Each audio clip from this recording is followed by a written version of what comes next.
Pennsylvania Labor History Society Awards Banquet. I want to recognize the officers of the Pennsylvania Labor History Society, Rick Bloomingdale, who's our secretary, Jim Young, who holds the purse strings, he's the treasurer, and Howard Scott, who's the vice president, and he's an awardee this evening.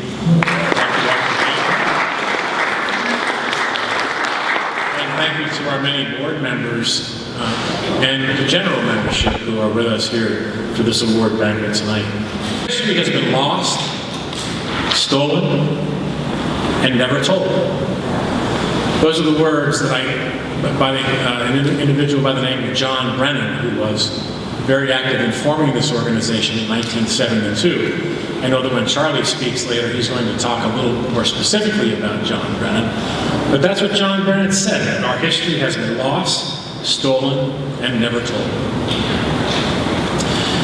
Since 1972, the Pennsylvania Labor History Society has been the organization that has given ownership back of history to working people and to labor unions all across this Commonwealth. Because working people and labor unions are the epitome of what Pennsylvania stands for. We are a commonwealth. We're not a state. We're a commonwealth. And when everyone shares in that, everyone prospers. And it's that sense of history that this organization has strived, however imperfectly, to give back to working people and to labor unions. The Pennsylvania Labor History Society was formed in 1972 in the town of Latimer, near Hazleton. And it commemorated the 1897 shotgun murder, Winchester rifle murder, of 19 striking mine workers who were shot in the back as they paraded from Hazleton into the town of Latimer to fight for the right to join the United Mine Workers of America. 19 were shot dead, another 36 were wounded in what was known as the Latimer Massacre. That's where this organization started.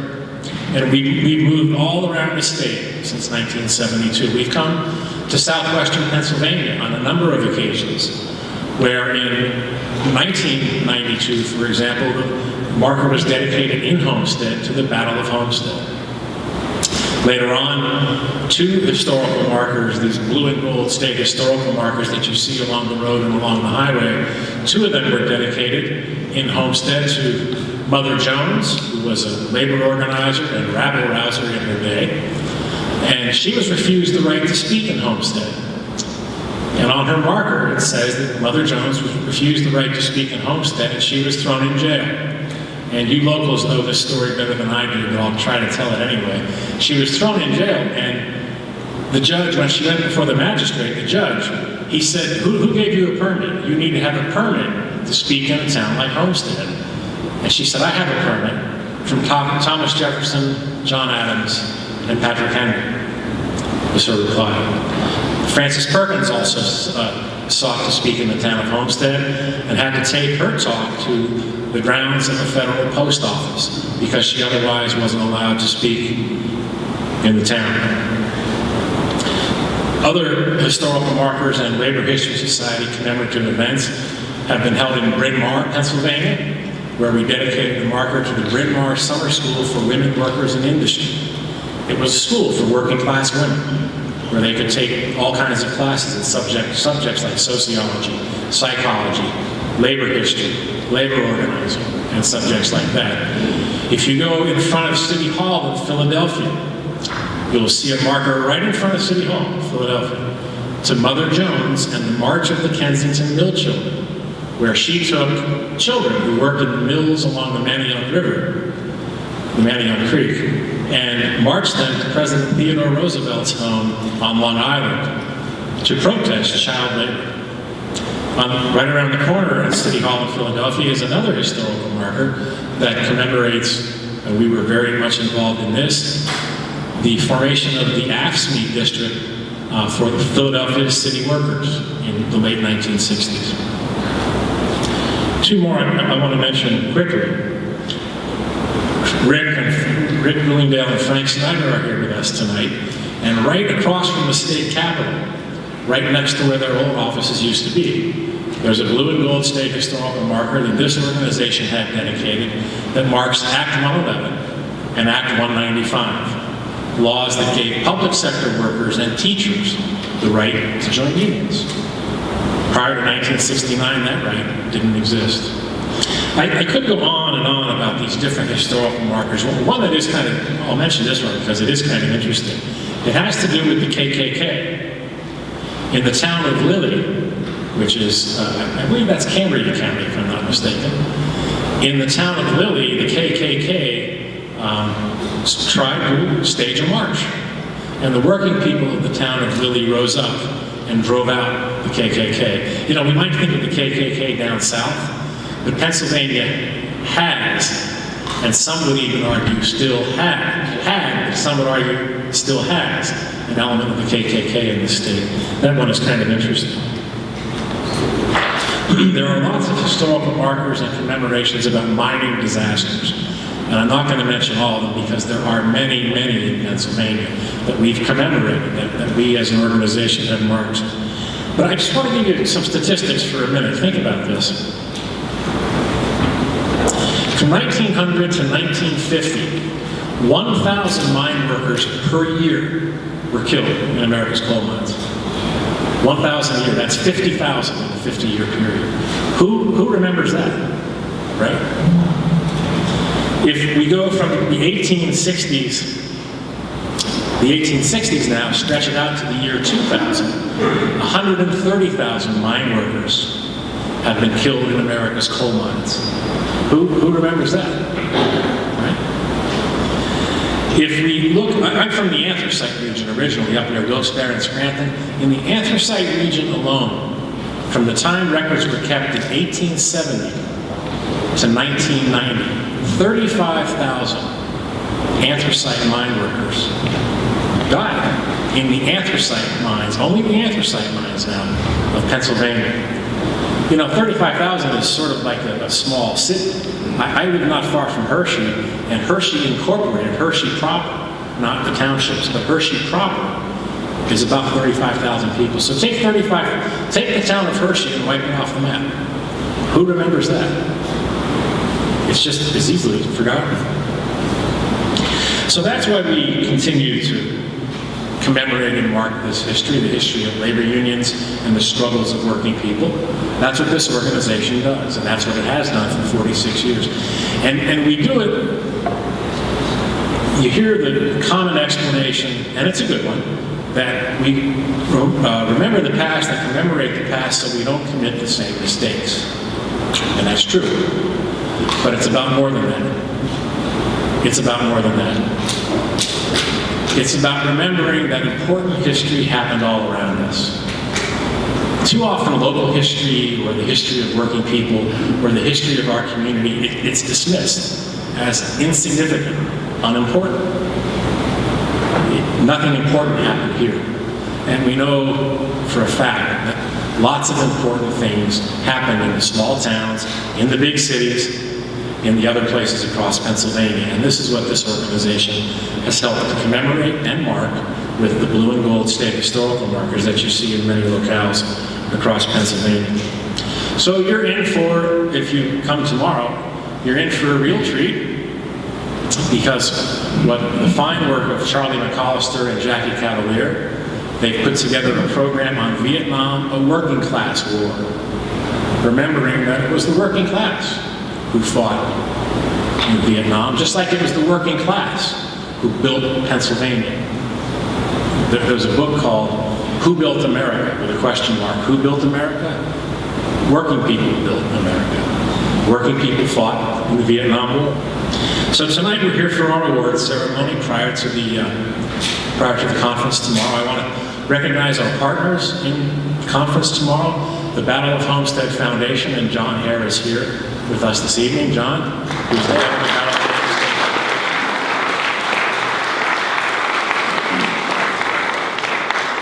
And of course, I already mentioned the name, but it's a name worthy of being mentioned twice, and that's the Community College of Allegheny County and Jackie Cavalier. So thank you, Jackie.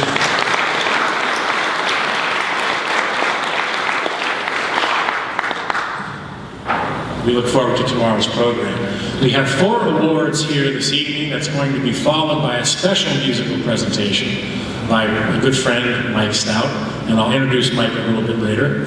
But our first award is going to be the William Silvis Award, given to James Kuntz, followed by the Russ Givens Award, the William Silvis Award presented to James Kuntz, the Russ Givens Award presented to Howard Scott, the John Brennan Award presented to Walter Bentley, and the Mother Jones Award presented to Jackie Cavalier. What I'd like to do now is to call up Rick Bloomingdale to give us his remarks, and then he's going to proceed and give the William Silvis Award to Jim Kuntz. Rick? It's a great honor, and I know we've got 4 awards to give out, and a lot of folks have been here already. We enjoyed a great dinner, so I'm not going to be long in my remarks about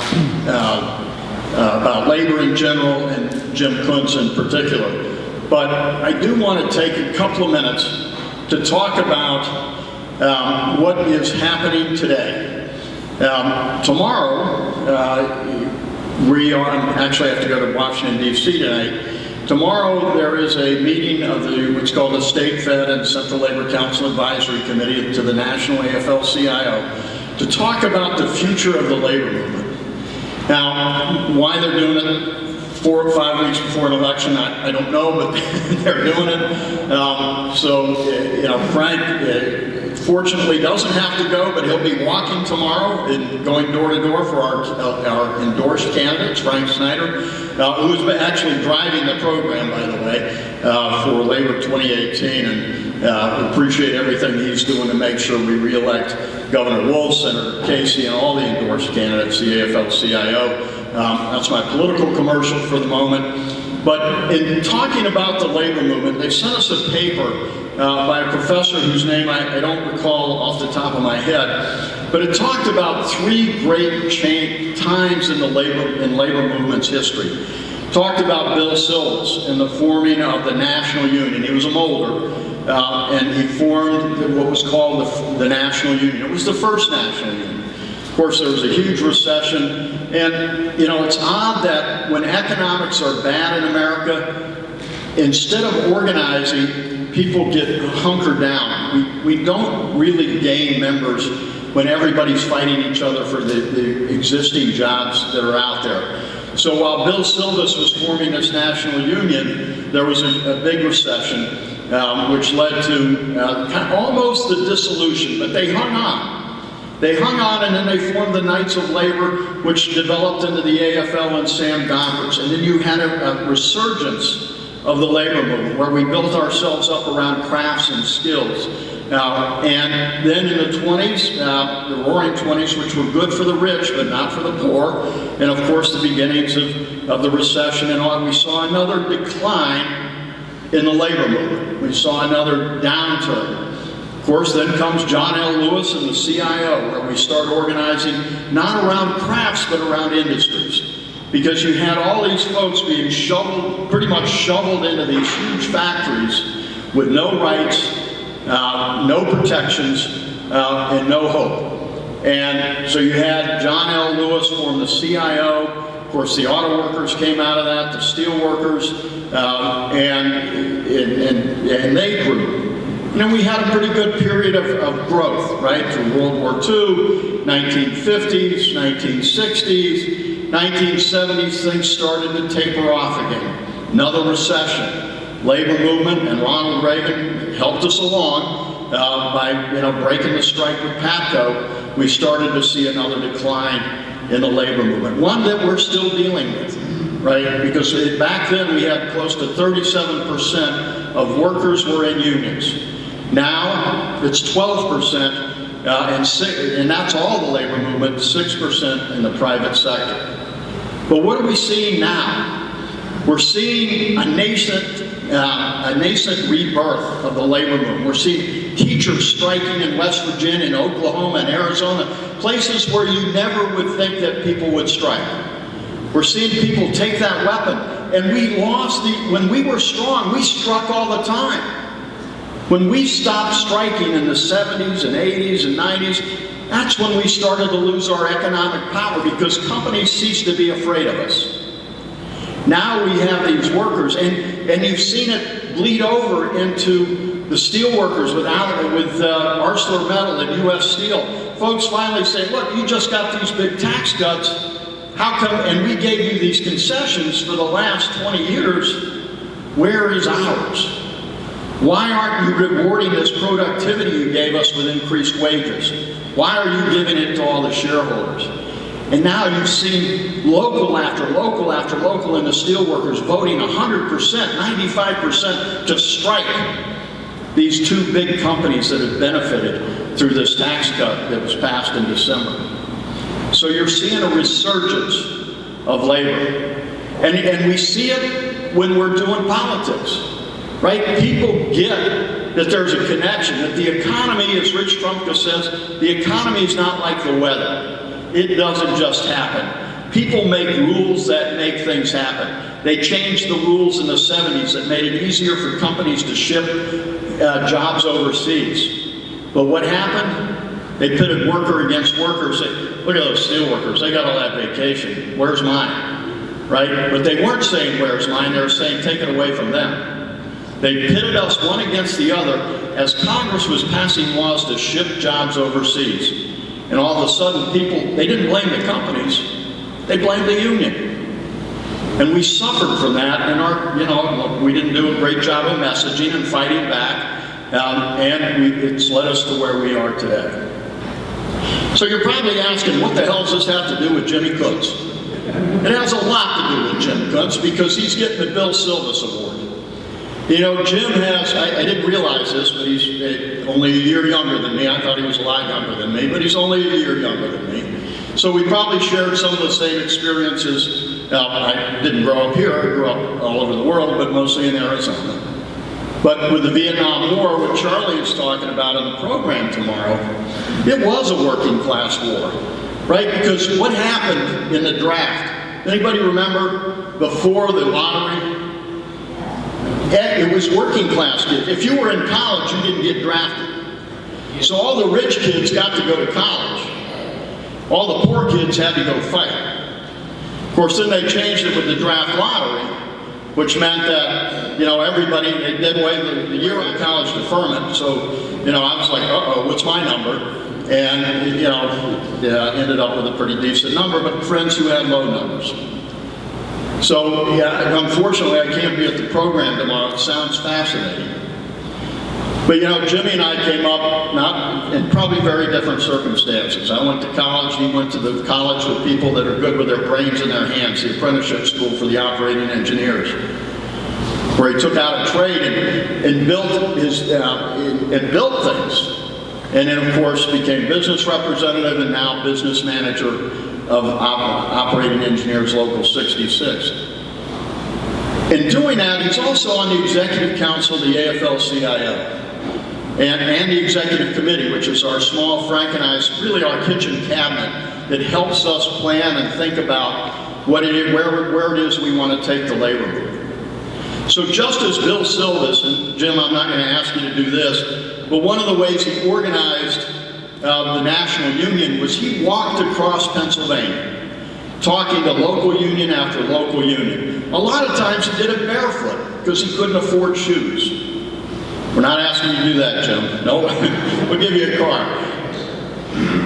But Jim Kuntz has been a leader in thinking about and driving the force about where the labor movement is going. How do we change? And it's not just, look, he's in the building trades. He's an operating engineer. But Jim has thought broadly about how does labor grow. When we had a fight, and I come out of the public sector, when we had a fight on pensions, some leaders said, well, that's their fight. Jim Kuntz said, that's our fight. So he understood that solidarity is what really makes us grow. When those teachers strike in West Virginia and Oklahoma and Arizona, the whole labor movement backed them up, and the general public.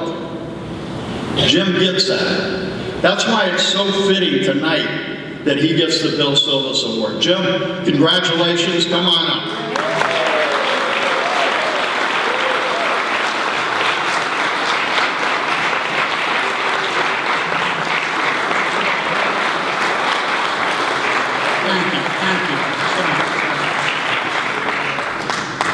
As Rick and Frank and Charlie will tell you, excuse me, I will never pass on an opportunity to give you my opinion. The same can be said. Rosemary knows me. Look, I'm out of the building trades. You know, we're considered a little different by most of the rest of the labor movement, probably a little more conservative. We think first about jobs and then other things. But the one thing I came to realize, and that Rick and Frank and Rosemary and Charlie and most of you in this room, all of you in this room are doing is, for our future and the future of our kids and our grandkids and of this country, we need to figure out and agree to disagree on some issues. We're not always going to agree. The labor movement is as different and as diverse as anything out there. But the one thing we have in common is the improvement of the lives of working people.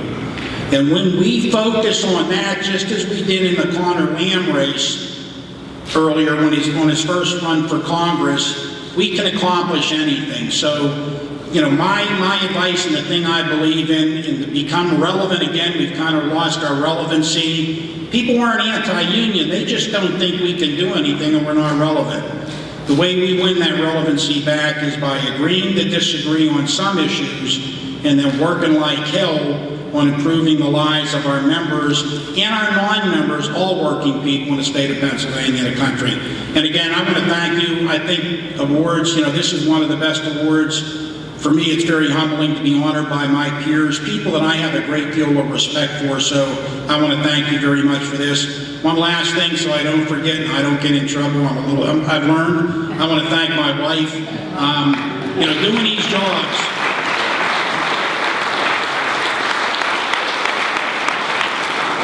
love of my life, and also, you know, to her credit, we have 3 great kids, and that's to her credit because doing these jobs takes a lot of hours, and she probably raised our kids more than I did, so I want to thank you. She was there for my family when I was out there for my union, so again, thank you very much. Our next award to be given is the award to Howard Scott. Yay!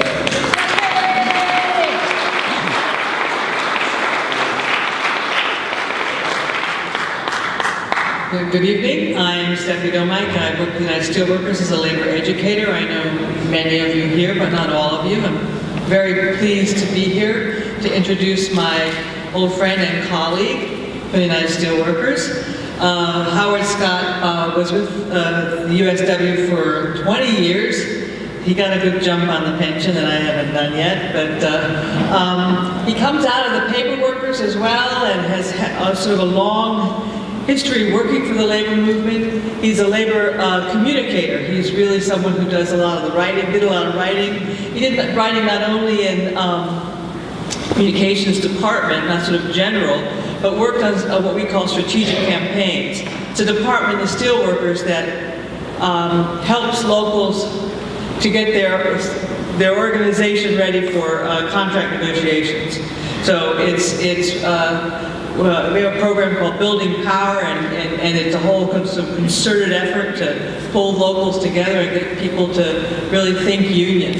And there's nobody better that I know than has been able to do that as a career than Howard. He's really a talented communicator and also has the mind of an artist. Those of us who know him, and I've just met his wife and daughter today and some of their friends that I'm sitting with, and I know him as an avid collector of labor memorabilia and photographs. I just can't imagine the treasure trove that's in his home. And we always appreciate Howard's hobby, because when we are putting something together, whenever anybody that knows Howard is writing about or thinking about or wants to research a labor topic, the first thing you want to do is to find what Howard has on that. And then he'll show up with a few amazing treasures. So it's he's got an incredible eye, incredible history, and has produced a labor history catalog, a guide, a tour guide, along with Charlie McAllister of the Pittsburgh region that is, I think, just spectacular. If you haven't seen it yet, you need to check it out. I don't know if there are any in the house, but it's something that I'm sure Charlie or Howard would be happy to share with you for $5 each. So, and now in retirement, he hasn't quit doing labor history and labor issues. He's an activist to the core, and now as the vice president of the Pennsylvania Labor History Society, the editor of the magazine, it's my great honor to welcome Howard Scott up here to receive, which will be receiving the Russ Gibbons Award. Wait, I'm going to talk about Russ Gibbons a second before you come up, because Russ was an old friend of mine. He was communications director of the United Steelworkers for many years, and in the economic crash of the 80s, he was one of the casualties of our staff. We had lost hundreds of thousands of members, as many of you remember, the industrialization and the crash that we had in the steel industry and many industries. And he was one of the casualties for the union at that point. They had to pare down personnel, but he wasn't going to give up. And what Russ did was made it his job to go around Pennsylvania and research the stories of labor, and to make sure that if there wasn't a plaque up yet telling the story, if we didn't have a marker, a labor history marker, that he was going to put one up. And today, since my job as a labor educator was, I guess yesterday, that I was doing a labor tour with 30 steelworkers from all over the U.S. and Canada, and we take people up to the church in Millvale, and we take people to Homestead, and we also end up in the Jones Cemetery, St. John Cemetery up in down in Linden Hall, where we have our education facility. And so there are these gravestones honoring the Morewood Massacre, the Morewood Massacre that is marked there, and also the people who were buried in a mass grave. 79 folks are buried in a mass grave of 109 who died in the Mammoth mine disaster, 1891. And that marker is leaning over.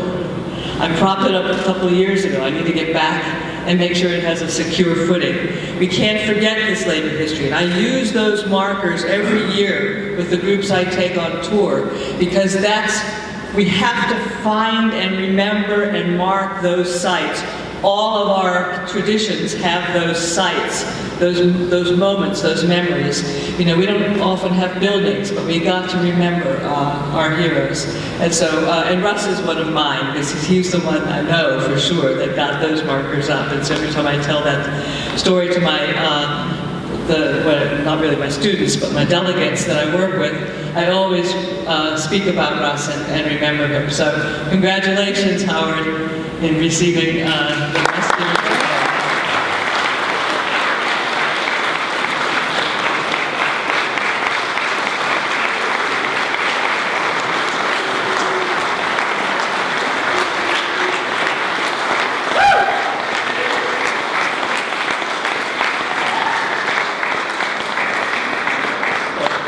Thank you so much, Stephanie, who, by the way, worked with Dave Demarest on that great book and movie, The River Ran Red, about the famous 1892 Homestead strike. And it's fantastic stuff, and she's still doing great stuff with the union. Thanks for the tip, Jim. I want to thank my wife, Kathy.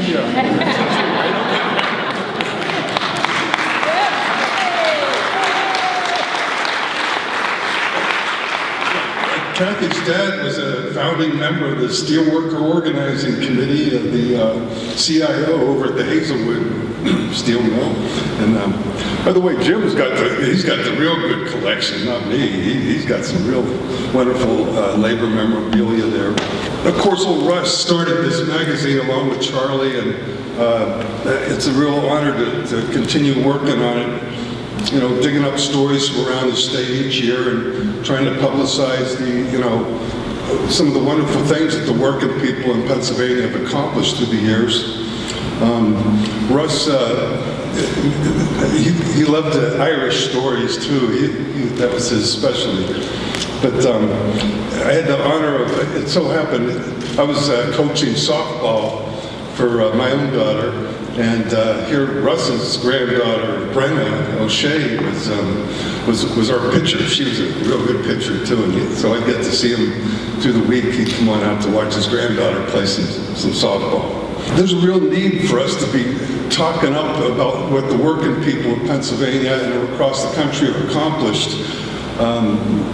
I've been doing this Facebook page for our Pennsylvania Labor History Society, as well as for the Battle of Homestead Society and Foundation.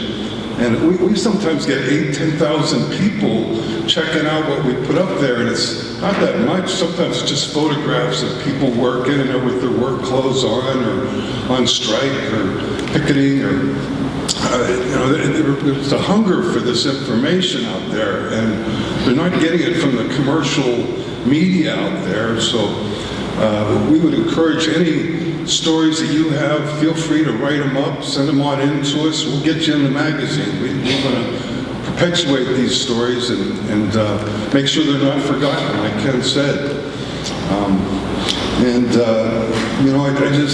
I jotted down a few notes here, but it seemed like that making activism the norm in our unions and not getting complacent with our situation within the labor movement, and developing the skills of young people, developing leadership so that they're able to speak in front of a crowd and do what they need to do to make the union successful.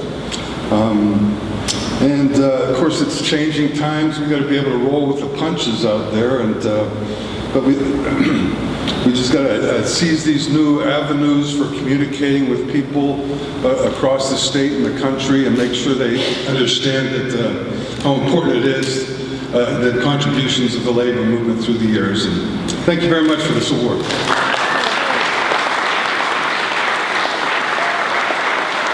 And there's copies available in the back, on the back table.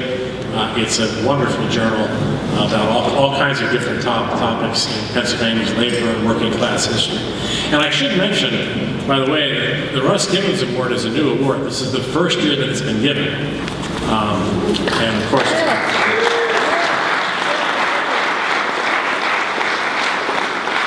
it's been given to a very worthy person, as certainly you can tell. Next, I'd like to ask Charlie McCollister to come forward. Charlie's going to present the John Brennan Labor Education Award to Walter Bentley, and Charlie will tell you a little bit more about John Brennan. Sir?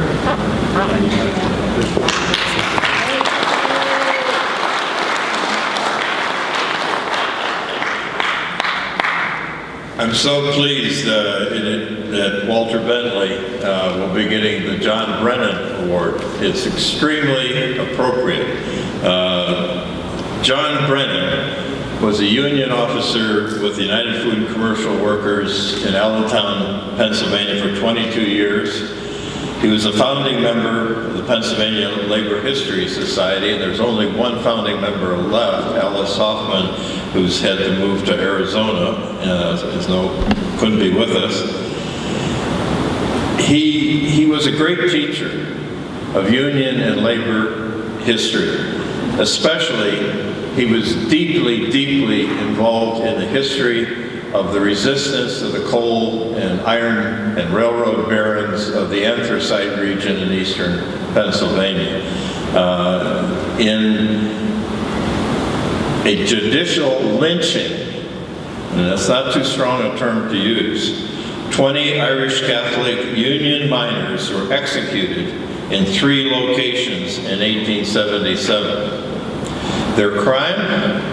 Organizing a union in the anthracite coal fields of northeast Pennsylvania, striking and successfully winning the first union contract in coal with negotiated wages and safety rules. John Brennan preached solidarity, and he lived it too. So too Walter Bentley. When Steffi Domike and I were making our video Building Pittsburgh, we interviewed Walter twice, once along a highway where he told us about his uncle, Tony Bentley, and how it was Tony's struggle to get into the trades with Nate Smith and Operation Dig, the great Nate Smith and Operation Dig, that inspired Walter's desire to become an electrician. He recognized that he owed the elders for their courage to stand up, to organize, to struggle for justice and fairness. We also filmed Walter at the Vietnam Veterans Monument, where we will be tomorrow, and Walter will speak. And we will be honoring T.J. McGarvey and the volunteer labor. This is the only monument I know of completely done with not a cent of paid for labor. The beautiful monument to the Vietnam veterans. It's not a Vietnam War monument, it's the Vietnam Veterans Monument. Tomorrow we'll be honoring, and Walter will say a bit about why he wired the lighting, the pad for the electrical at the monument. So Walter has been a president of the Locals Credit Union. He serves as its Women and Minorities Outreach Coordinator, and he was the first black IBEW Local 5 Executive Board member. And it was a great achievement when that happened. I was so happy when I heard he had been elected. So in closing, I just want to say that John Brennan came to Homestead July 6, 1992 for the centennial of the 1892 strike. At the grave of John Morris, who was killed by a Pinkerton bullet, he recited a poem composed by his friend and Russ Gibbons' very close friend, steelworker John Powderly. The poem was written at the founding convention of this organization, the Pennsylvania Labor History Society, written at the grave of mine worker John Siney, called Death Has No Dominion.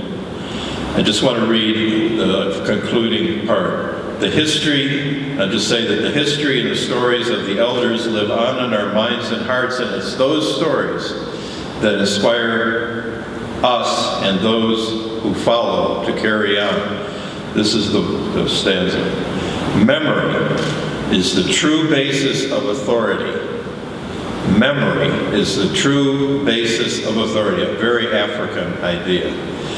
So haunt us, John Siney, until these tales be told. Then rest you, John Siney, rest you, brother workman, and be warm. Death shall have no dominion. Walter Bentley is also a man who drew on the memory of struggle to serve the working men and women of Pittsburgh. Walter.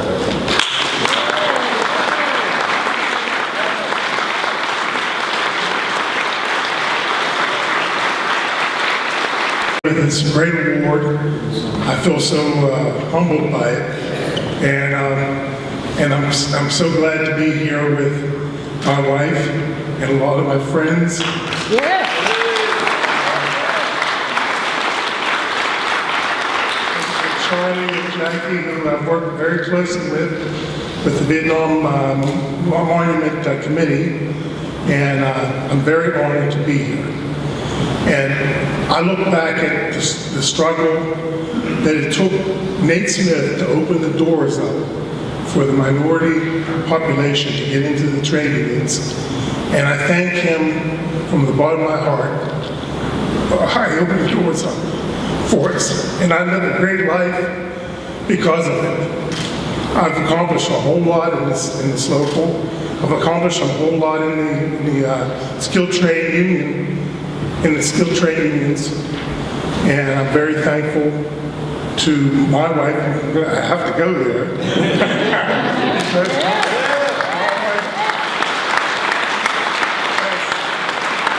my wife has done a lot to make my struggle not a struggle. Because when you go back and you look at building Pittsburgh 1991, you're going to see a 425-pound vault in that movie. And my wife had to deal with a lot of my health issues and continue to raise our family. And now we have a grandson who is kind of following in my footsteps. He says, "Pap, Pap," he tells me every light gets out. He wants to hit every switch. And I think I have a little electrician. He's 2.5 years old. And he went to a historic meeting with me last week, and he was a perfect gentleman. So I just see a lot with my grandson about me.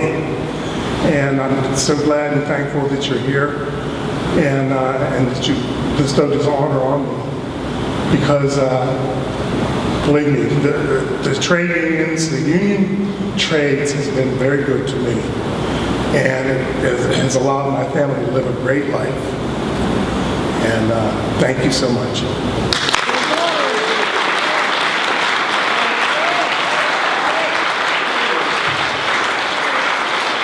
Certainly not least is the sort of the leading award of the Pennsylvania Labor History Society, and that's the Mother Jones Award, and Rosemary Trump is going to present that to Jackie Cavalier.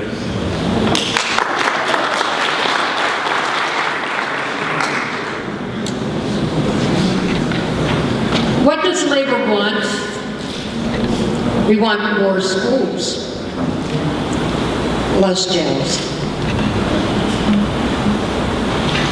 books, and less arsenals, more learning, and less vice, more leisure and less greed, more justice and less revenge. In fact, more of the opportunities to cultivate our better natures, to make manhood more noble, womanhood more beautiful, and childhood more happy and bright.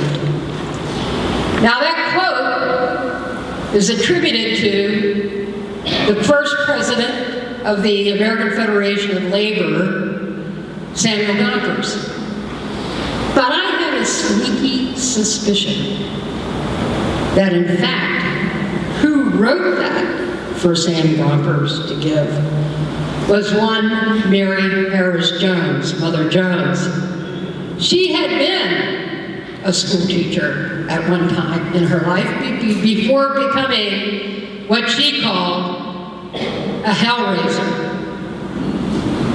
And it is really my pleasure to recognize my friend, my sister, Jacqueline N.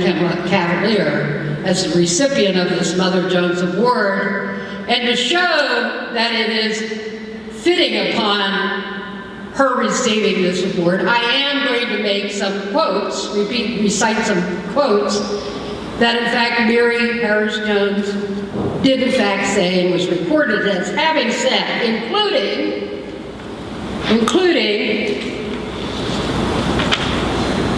sit down and read, educate yourself for the coming conflicts. I am not afraid of the pen, or the scaffold, or the sword. I will tell the truth wherever I please. Reformation, like education, is a journey, not a destination. And if they want to hang me, let them. And on the scaffold, I will shout, freedom for the working class. And of course, Mary Harris Jones, Mother Jones, is famously having said, pray for the dead and fight like hell for the living. Well, Jacqueline M. Cavalier fights every day like hell for the living.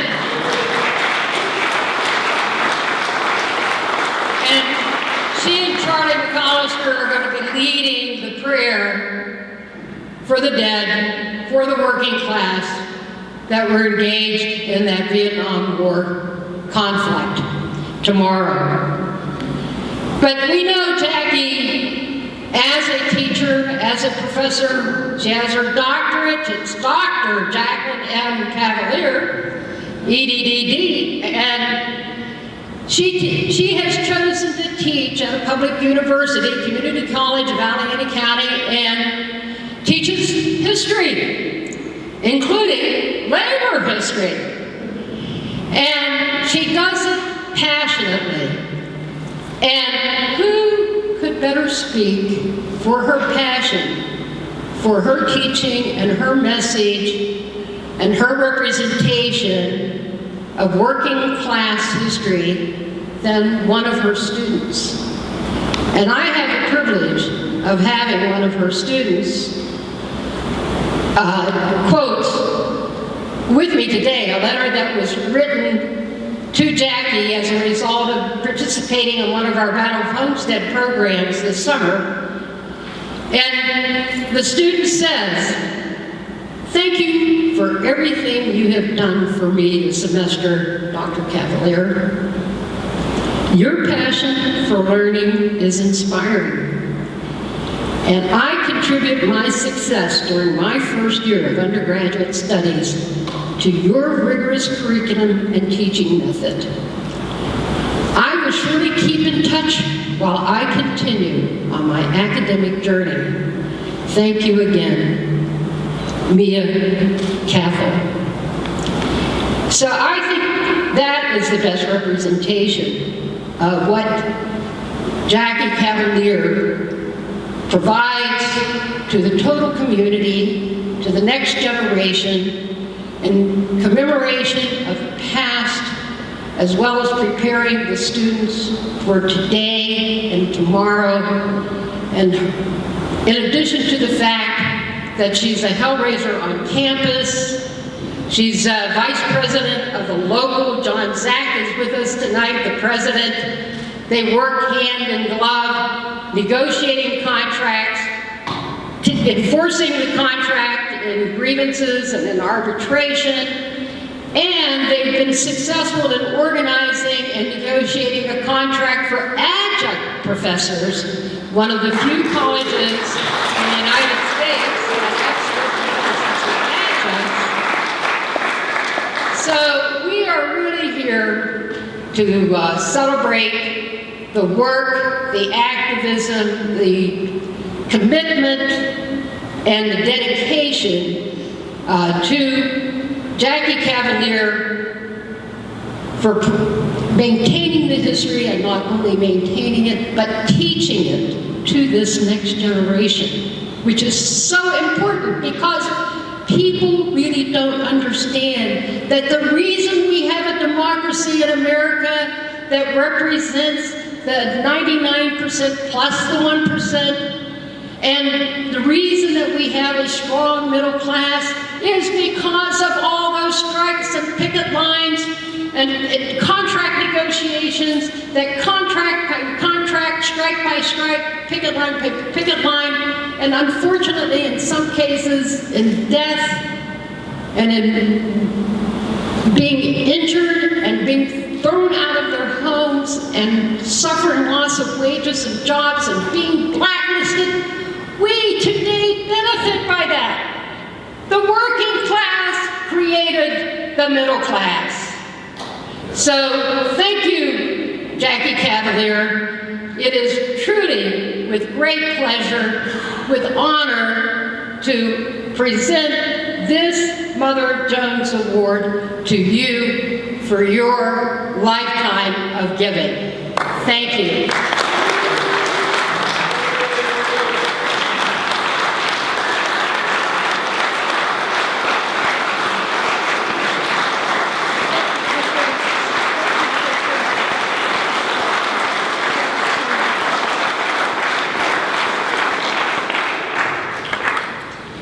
Wow. I don't know how I'm going to follow that number. Thank you, Rosemary, and thank you all so much for this recognition.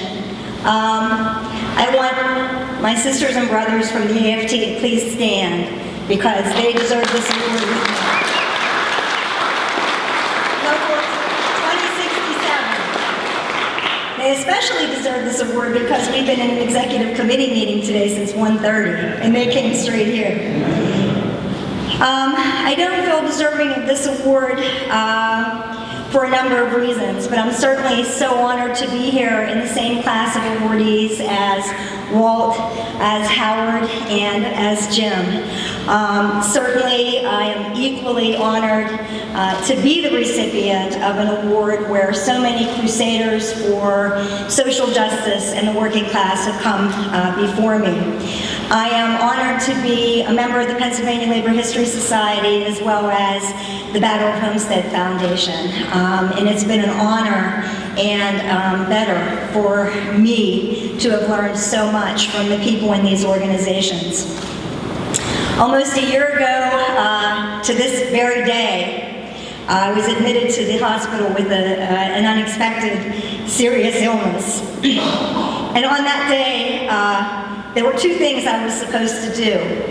We had just made it through a summer of grueling negotiations for a full-time contract, and on behalf of our president, John Zach, I was supposed to send an electronic copy of the collective bargaining agreement for our membership so they could vote on it.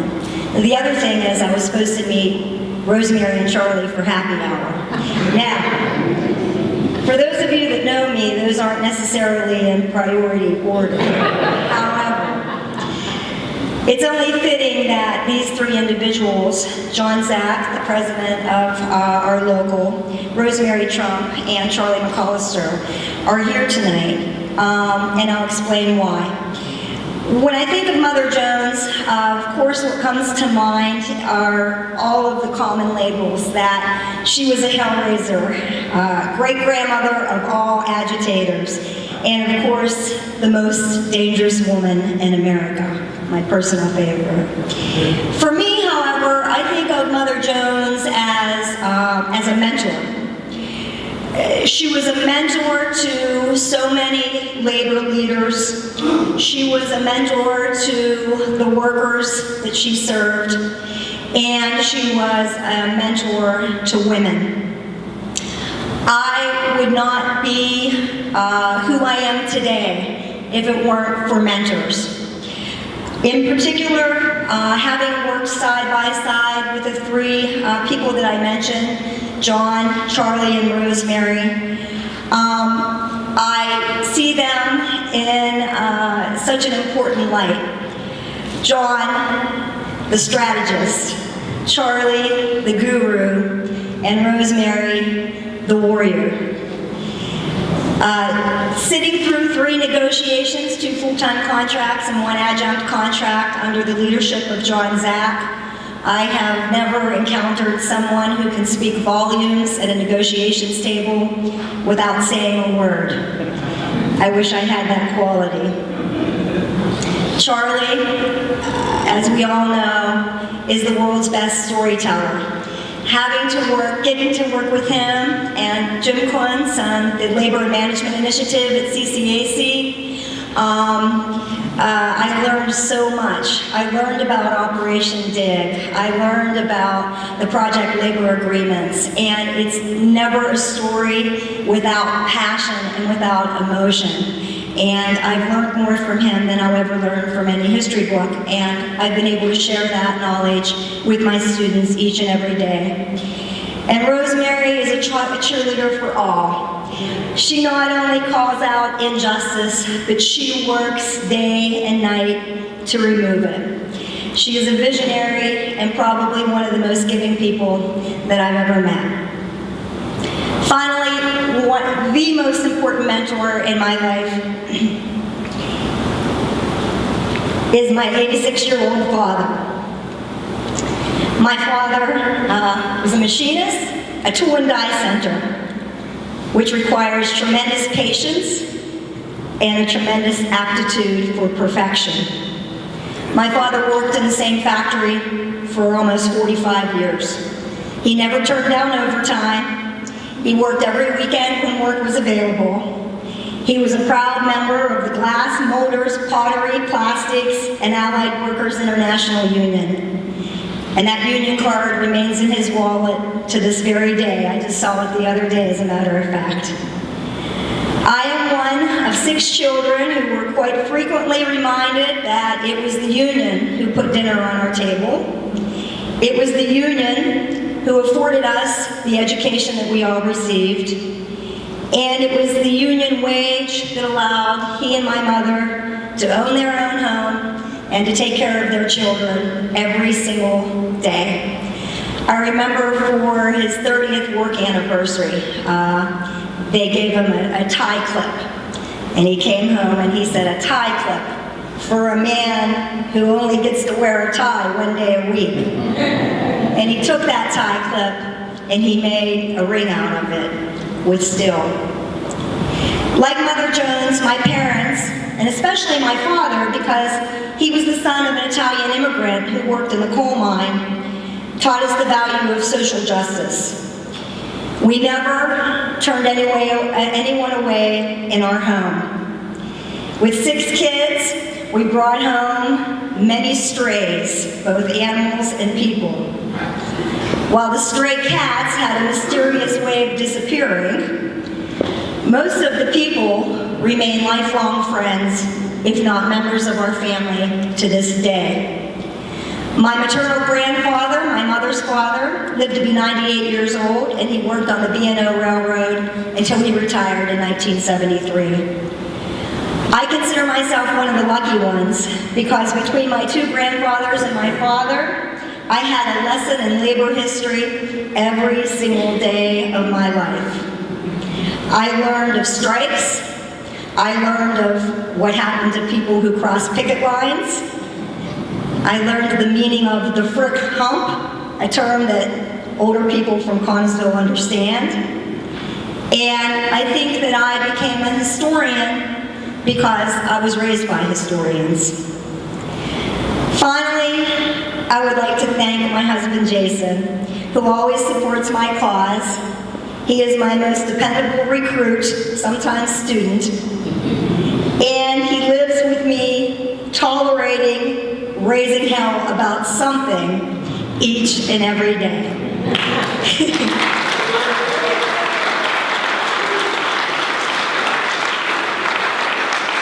So with that said, as Mother Jones demanded of us, let's continue to pray for the dead and fight like hell for the living, especially in November. Thank you.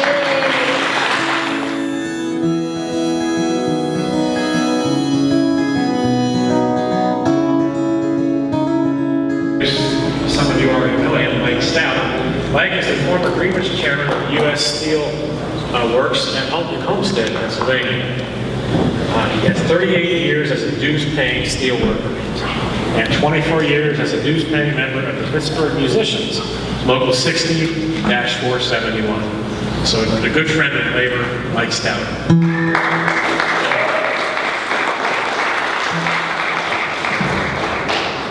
Often in history, the people who make history are the people you never hear about or very rarely hear about. And those are the people that the Pennsylvania labor history attempts to honor year in and year out.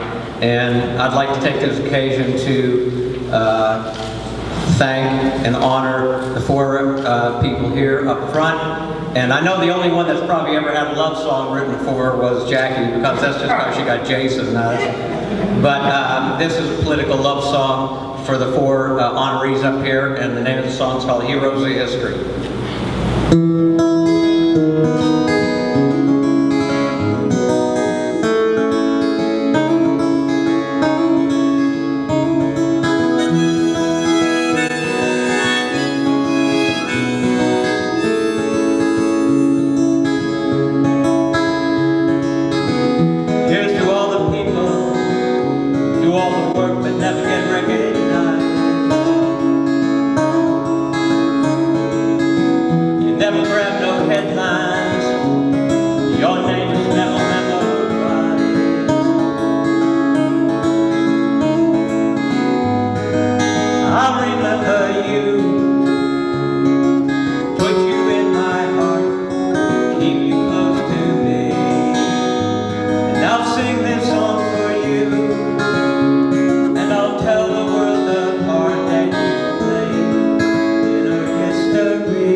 When you see this sister's driving dedication, you know why she's getting